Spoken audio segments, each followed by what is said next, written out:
Meu irmão e minha irmã, hoje dia 31 de dezembro, último dia do ano 2023, a liturgia da igreja nos propõe hoje celebrar a Sagrada Família, dia de nós lembrarmos deste homem, desta mulher, José e Maria, que colaboraram com os planos de Deus da salvação, se disponibilizaram para que isso pudesse acontecer. Um homem e uma mulher, como os homens e as mulheres de hoje em dia, que contando com a graça e a ajuda de Deus, puderam dar continuidade àquilo que se propuseram a fazer até o final. Por isso são sagradas, são sacra, são uma família consagrada ao Senhor.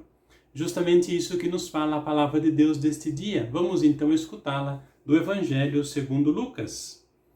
Quando se completaram os dias da purificação da mãe e do filho, conforme a lei de Moisés, Maria e José levaram Jesus a Jerusalém a fim de apresentá-lo ao Senhor, conforme está escrito na lei do Senhor. Todo primogênito do sexo masculino deve ser consagrado ao Senhor. Foram também oferecer o sacrifício, um par de rolas ou 2 pombinhos, como está ordenado na lei do Senhor. Em Jerusalém havia um homem chamado Simeão, o qual era justo e piedoso e esperava a consolação do povo de Israel. O Espírito Santo estava com ele, e lhe havia anunciado que não morreria antes de ver o Messias que vem do Senhor. Movido pelo Espírito, Simeão foi ao templo. Quando os pais trouxeram o menino, para cumprir o que a lei ordenava, Simão tomou o menino nos braços e bendisse a Deus. Agora, Senhor, conforme a tua promessa, podes deixar teu servo partir em paz, porque meus olhos viram a tua salvação, que preparastes diante de todos os povos, luz para iluminar as nações e glória do teu povo Israel. O pai e a mãe de Jesus estavam admirados com o que diziam a respeito dele. Simeão os abençoou e disse a Maria, a mãe de Jesus: Este menino vai ser causa tanto de queda como de reerguimento para muitos em Israel. Ele será um sinal de contradição, assim serão revelados os pensamentos de muitos corações. Quanto a ti, uma espada te traspassará a alma. Havia também uma profetisa chamada Ana, filha de Fanuel, da tribo de Asser. Era de idade muito avançada. Quando jovem, tinha sido casada e vivera 7 anos com o marido. Depois ficara viúva e agora já estava com 84 anos. Não saía do templo dia e noite, servindo a Deus com jejuns e orações. Ana chegou nesse momento e pôs-se a louvar a Deus e a falar do menino a todos os que esperavam a libertação de Jerusalém. Depois de cumprirem tudo, conforme a lei do Senhor, voltaram a Galiléia, para Nazaré, sua cidade. O menino crescia e tornava-se forte e cheio de sabedoria, e a graça de Deus estava com ele. Palavra da salvação, glória a vós, Senhor. Nós já escutamos este mesmo trecho do Evangelho na liturgia da palavra de sexta e de ontem. Porém, hoje nós vemos todo o texto completo, de fato, nos demonstrando o que é que fez a família de Jesus, José e Maria, nos seus primeiros dias de vida. Primeira coisa que o Evangelho então nos diz é que eram uma família observante da lei, obedeciam à lei de Moisés, em tudo, sem exceções. Foram em Jerusalém como todos os pais de meninos recém-nascidos faziam. Ofereceram aquilo que a lei prescrevia. De fato, como eram pobres, ofereceram o sacrifício dos pobres, ou seja, 2 pombinhas, como diz o livro do Levítico, capítulo 5, versículo 7. Jesus, então, se faz igual a todos os bebês recém-nascidos. No templo, encontram-se com 2 testemunhas, Simeão e Ana. De fato, para a lei judaica, para que uma coisa fosse verídica, era preciso o testemunho de 2 pessoas. Nós vemos aqui 2 pessoas que testemunham que a salvação chegou, que a libertação do povo agora vai se cumprir. Testemunharam, deram veracidade ao acontecido.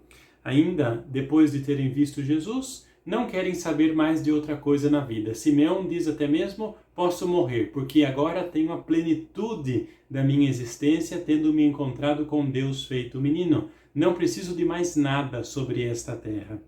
Jesus, diz a palavra, crescia em estatura, crescia em aprendizado, aprendeu o que significa ser um ser humano.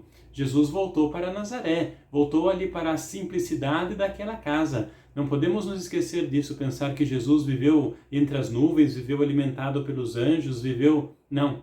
Viveu na simplicidade da casa de Maria e José, que foram lhe ensinando o que é ser humano, ensinando a dar os primeiros passos, ensinando a falar, ensinando a trabalhar, ensinando. Jesus aprendeu, cresceu em idade, em sabedoria, e diz a palavra, e a graça de Deus estava sempre com ele. Mas ele crescia.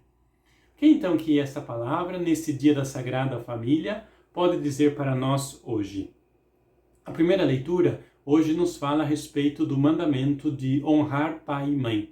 Honrar, que significa respeitar e sustentar.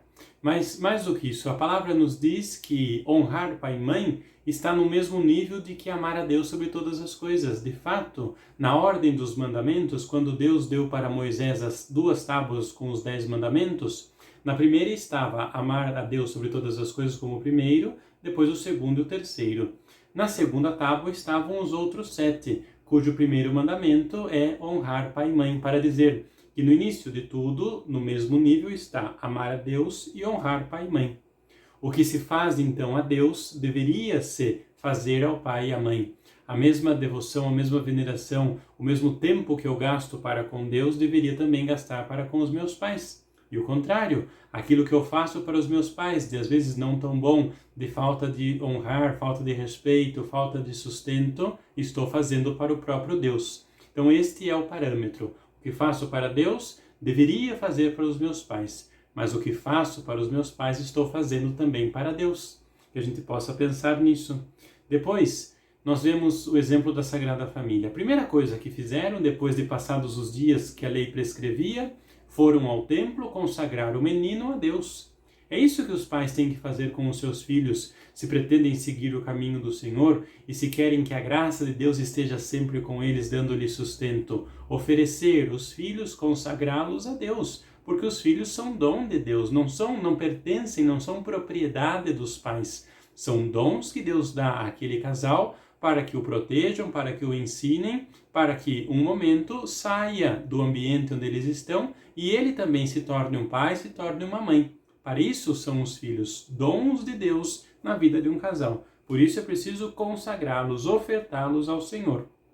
E por último, assim como Deus, nós meditávamos no dia do Natal, assim como Deus veio habitar entre nós, veio acompanhar os nossos passos, acompanhar os nossos ritmos, falar da Sagrada Família e nesta liturgia da palavra é lembrar-nos que nós, que somos filhos e todos nós somos filhos, nós também somos chamados a acompanhar os passos dos nossos pais. A primeira leitura diz que quem é paciente com o seu pai, especialmente na velhice, é aquele que encontra até mesmo o perdão dos próprios pecados.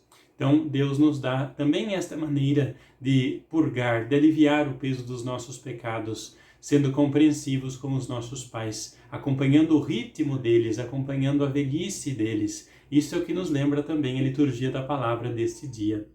Que a bênção do Senhor, neste último dia de 2023, possa ser derramada sobre você, em nome do Pai, e do Filho, e do Espírito Santo. Amém.